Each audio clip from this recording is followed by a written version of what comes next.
Eu acho que a grande derrota nossa, do governo e da sociedade hoje, foi esta derrubada do veto, uma vitória das forças mais de ultradireita, especialmente do agronegócio, que acabaram derrubando o veto do presidente Lula ao marco temporal.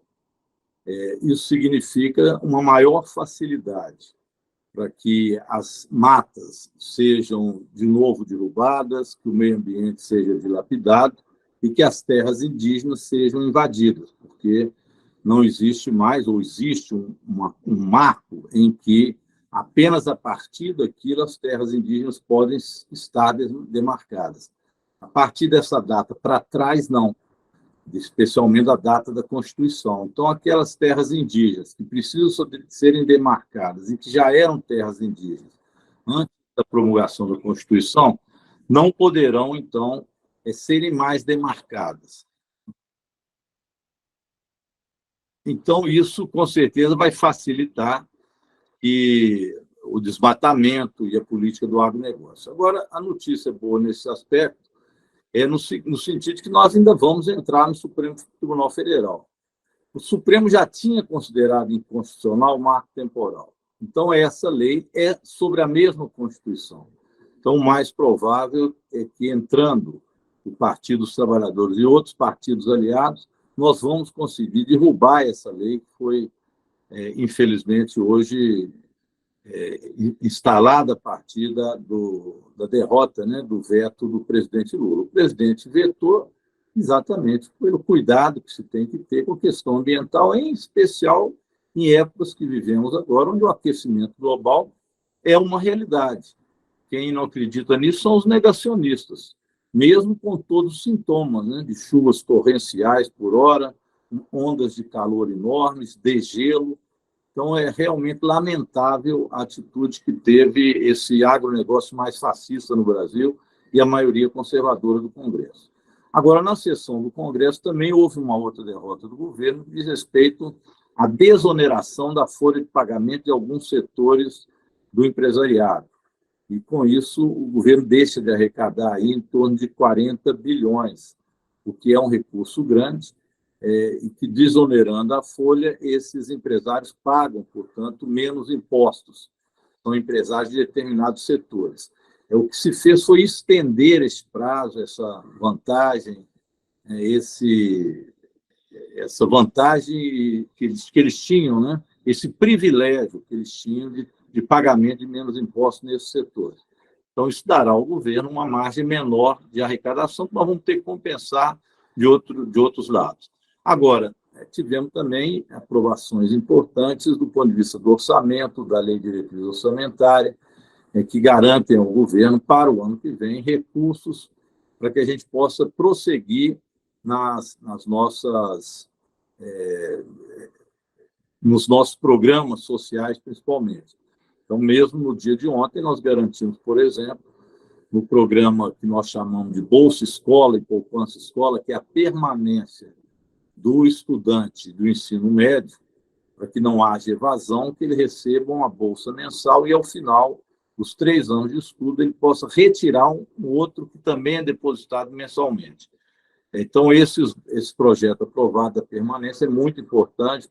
Conseguimos também colocar os recursos já ali destinados, então teve também vantagem. Eu acho, Jean, que o nosso governo termina o ano de maneira positiva. Nós tivemos um crescimento do PIB de 3%, queda na Bolsa de Valores, tivemos aumento do salário mínimo aprovado, todos os programas sociais do presidente Lula reeditados através de leis, a sua grande maioria, e condições também para que o Brasil possa retomar o seu desenvolvimento e crescimento econômico.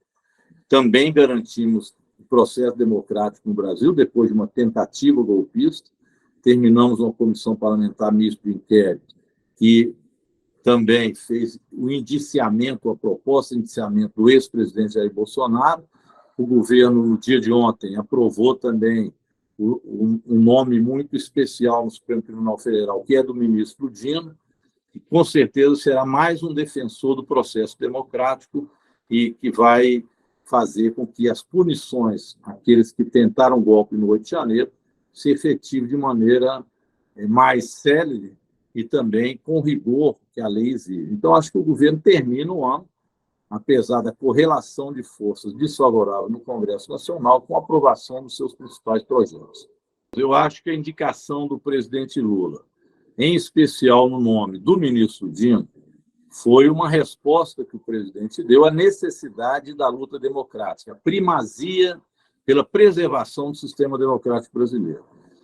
Eu fiz parte da CPMI, chamada CPMI do golpe, e posso dizer, e assim também ficou o relatório aprovado da senadora Elisiane, que foi por muito pouco que nós não tivemos um golpe no Brasil. Ou seja, o governo Jair Bolsonaro, e ele especialmente, ele se armou de ministros militares escolhidos a dedo, e também pelo ministro da Justiça, que tentava legalizar um procedimento golpista através daquilo que ficou chamado de minuta do golpe ou passo a passo do golpe no Brasil, que terminaria pelo chamado da garantia da lei e da ordem com a intervenção das Forças Armadas. Bolsonaro perseguiu isso durante muito tempo, e em especial após a perda do processo eleitoral. Já tinha tentado fraudar o sistema eleitoral, desmoralizando as urnas, tendo conversas internacionais com embaixadores, dizendo que não aceitaria o resultado. Então, foi uma verdadeira armação golpista. Mas, felizmente, prevaleceu o sistema democrático, a vitória da democracia, por alguns fatores. Primeiro, que o movimento que eles esperavam foi muito menor, ficou na bolha deles. Então, não houve um movimento de massa a favor de um rompimento democrático como eles esperavam. Segundo, não havia também clima internacional. E, em terceiro lugar, houve também uma reação rápida do governo do presidente Lula, que fez com que se retomasse os três poderes ocupados pelos golpistas, e houve também um reconhecimento imediato do Congresso Nacional, seja através do presidente Arthur Lira, como do presidente Rodrigo Pacheco, do resultado eleitoral que deu a vitória ao presidente Lula.